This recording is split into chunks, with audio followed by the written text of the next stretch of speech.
This game contains discussions on highly sensitive subjects surrounding mental health that may act as triggers.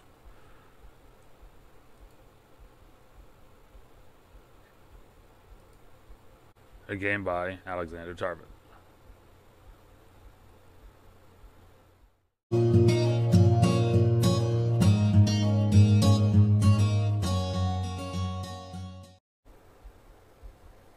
I felt anxious, so anxious that I was burning.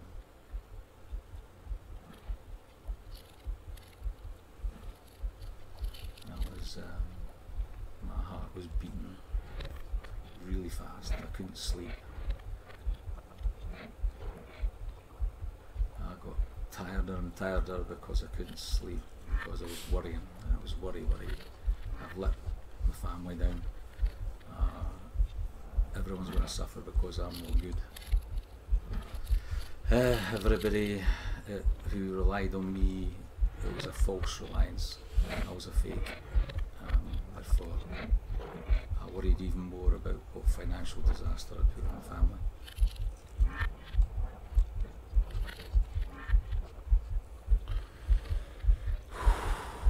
Alright. So, anxiety, nervous energy burning off, lack of sleep.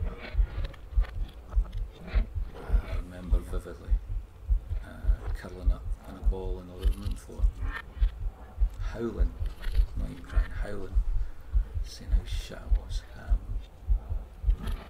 Yeah, I felt so bad. That's all I could do. I just wanted to be taken away from all.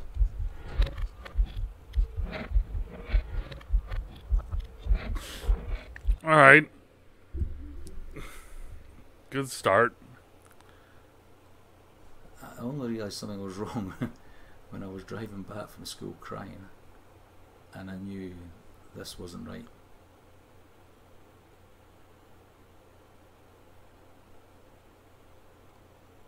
It was a build-up of stress in work and expectations at work, and then finding that I couldn't do it. I wasn't alone, other people were struggling with it, but I just thought, I can't do this. Why? What's wrong with me? Why can't I do it? I'm a failure.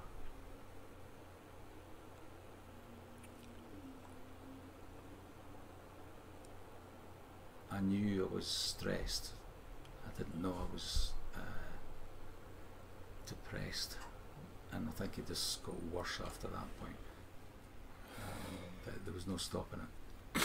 Once it started, feelings of negativity about not being good enough, I couldn't stop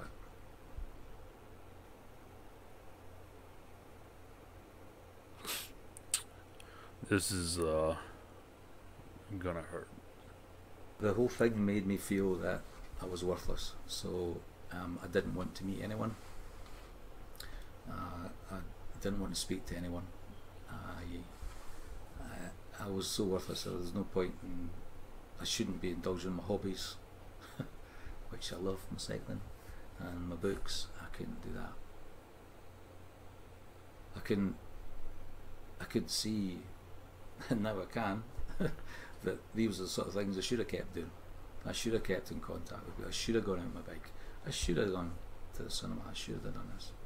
I just had to hide because I was an embarrassment and I was a worthless human being. And all the things that laterally I know is how you deal with it. I couldn't.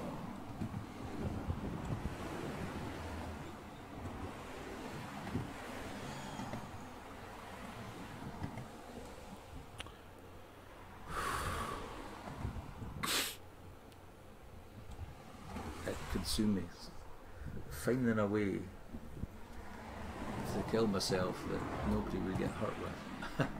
I.e., if I didn't want to jump in front of a train in case the train driver had to suffer stroke. I didn't want to hang yourself in the forest because some kid might find you. But I didn't want to kill myself. But I did. And it was not a drama thing. It wasn't attention. I want to useless piece of shit. I'm no good to anyone. Everybody would be better off without me. Which didn't make sense. Now, when I see it, it doesn't make sense. But I was so desperate. I was so down. I could understand why people would do it.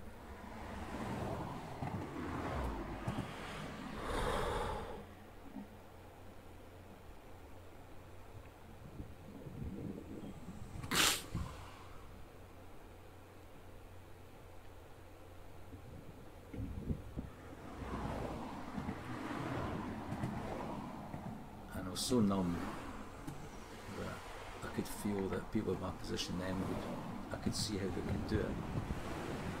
But unfortunately I knew I couldn't because of my family. There's no way. Even though I was suffering and I was hating it and I was absolutely hating myself, I would have never done that to my family.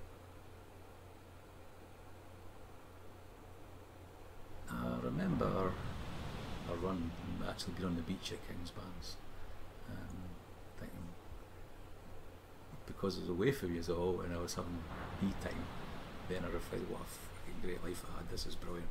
I love my family and this is great. I can do this.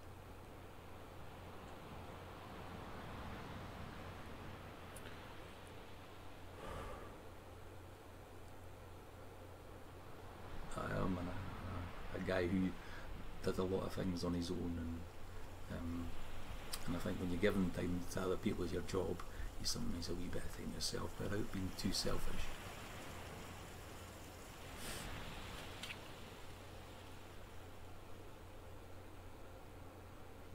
But as soon as I got out there into my stride, which I'm not a great runner, but into my stride the head would clear, and then you could just enjoy the experience. So you hear the birds, you listen to the sea crashing in, you feel tactile the sand, and the experience of being doing that sort of thing. So I could enjoy the surroundings.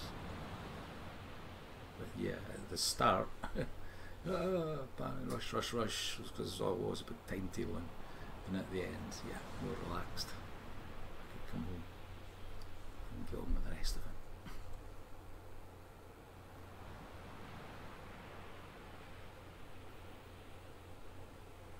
I know that I've had these issues. I'm hopeful I won't have them again. I can't tell if I'm going to have them or not. I don't know what's going to kick in. You know, I didn't think I'd get it after the second time. And then I went back in that position of responsibility and I had a trigger there.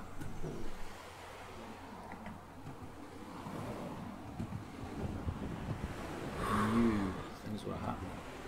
I knew that I didn't want to be ill, and I knew that I should be doing certain things and doing all these different techniques, but I couldn't stop it.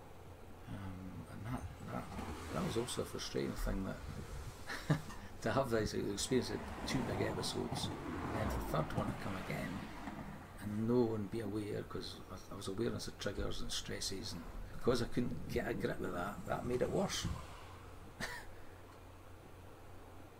And for the second and third episodes I got better at dealing with it and saying, well, I can't do anything about it, I'm ill. If I had a broken leg and I was on a plaster, it's obvious. Because I've got a broken head, it's not obvious to see that I'm ill. I think the last time I was ill was much quicker, because I did get like that. I would like to think I'm a better person for it. It was a good thing. It was a horrible thing, but it was a good thing. And that it made me reflect on what was important. The family was more important than anything else. What other people think doesn't matter, apart from the ones close to you. And work is important, but hey, it's a job, and getting that balance right, and that was what was wrong. The boys, I don't know exactly what we talked about, and I think they weren't fully aware of just how seriously ill it was, which is brilliant, because we were too young to deal with that at the time, but it's good to talk about now. I hope they know that if anything that happens to them, then they understand that, well, it's happened to their dad, so, and he's still here, and he's still okay, I hope. And yeah, that if it happens to their friends and it happens to people they love, that they'll have insight into it, to know that people need help.